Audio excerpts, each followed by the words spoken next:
BA भाग तृतीय प्रादेशिक भूगोल की क्लास में आप सभी का स्वागत है।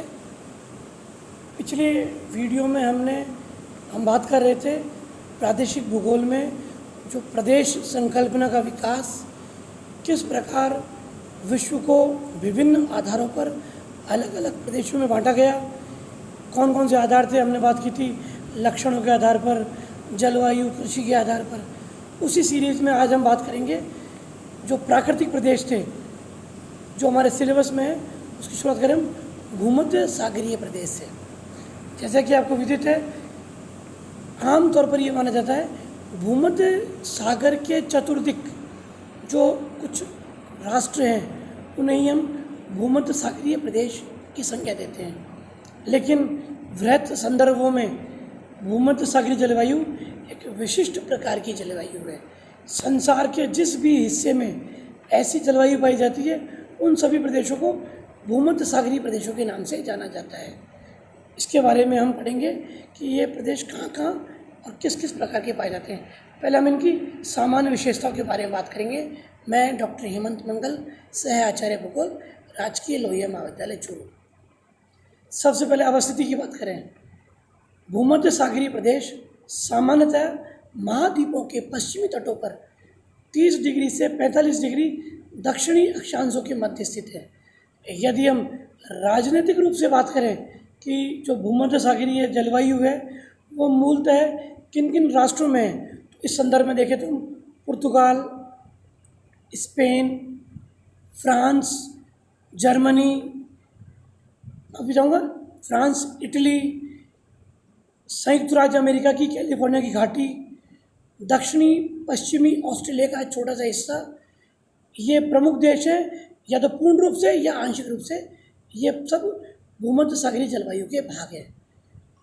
यदि हम बात करें भौगोलिक रूप से तो इस भूमध्य सागरीय जलवायु वाले इन प्रदेशों का ज़्यादातर भाग समांग अर्थात समांतलीय है तथा पर्वतीय ढाल और पठारीय कगार समुद्री तटों की तरफ उन्मुख है।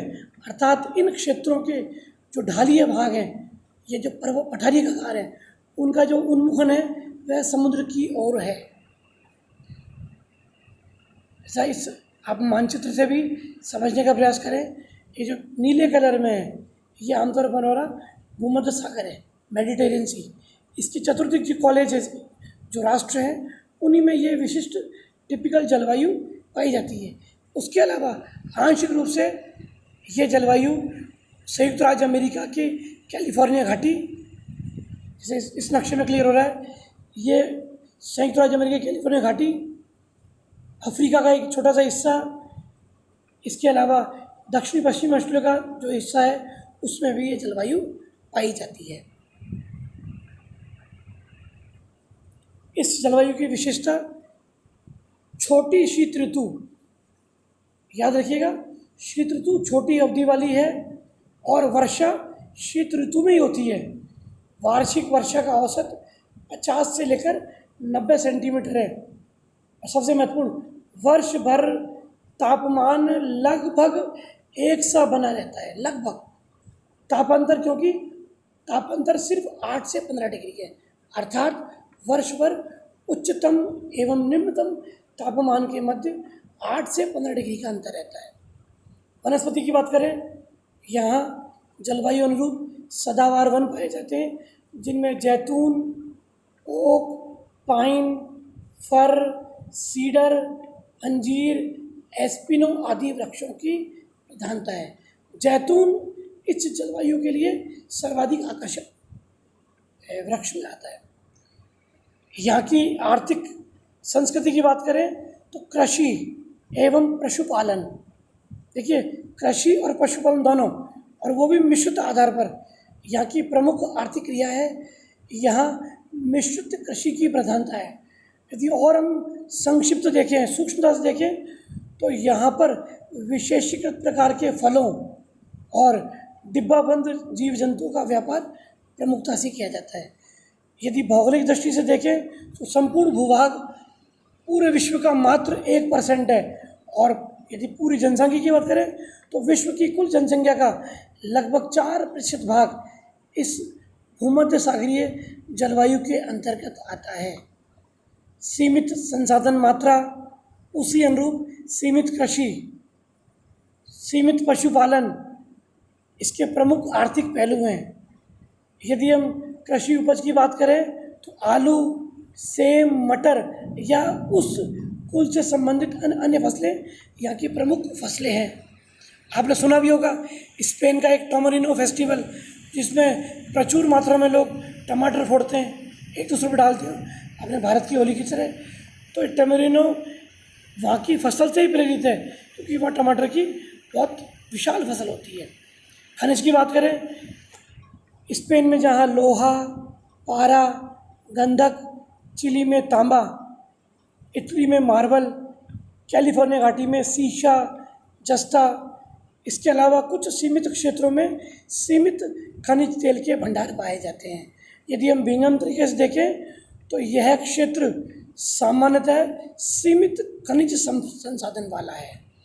अन्य प्रमुख उद्योगों में वाइन निर्माण उद्योग प्रमुखता से है, विशेषकर स्पेन और इटली में वाइन निर्माण के प्रमुख केंद्र हैं।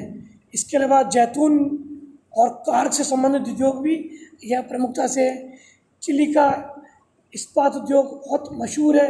इसके अलावा आपने अक्सर हॉलीवुड की फिल्मों का नाम सुना होगा, तो जो कैलिफोर्निया है वहाँ पर जो हिस्सा उसे बोलते हैं हॉलीवुड, वहाँ का जो फिल्म उद्योग है, हॉलीवुड भी यहीं का एक केंद्र है। यहाँ जिन जिन क्षेत्रों में सीमित खनिज तेल पाया जाता है वहाँ पर पेट्रोल परिशोधनशालाएँ भी प्रमुख उद्योगों के रूप में हैं।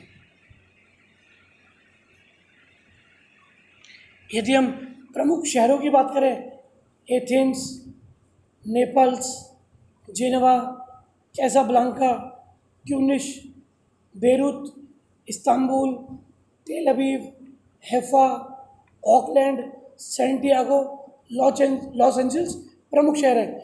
जो मैंने शहरों के नाम बताए हैं, ये शहरों के नाम अलग अलग देशों के आधार पर है। एथेंस अपने आप में देश है, नेपल्स इटली का शहर है, जेनेवा है, कैसाब्लांका चेहरा अल्जीरिया का, ट्यूनिस है, बेरूत इस्तांबुल टर्की का शहर है, हैफा ऑकलैंड न्यूजीलैंड का शहर है, सैंटियागो लॉस एंजल्स ये प्रमुख शहर है। इनके उद्योग धंधे भी इन्हीं केंद्रों में सीमित हैं।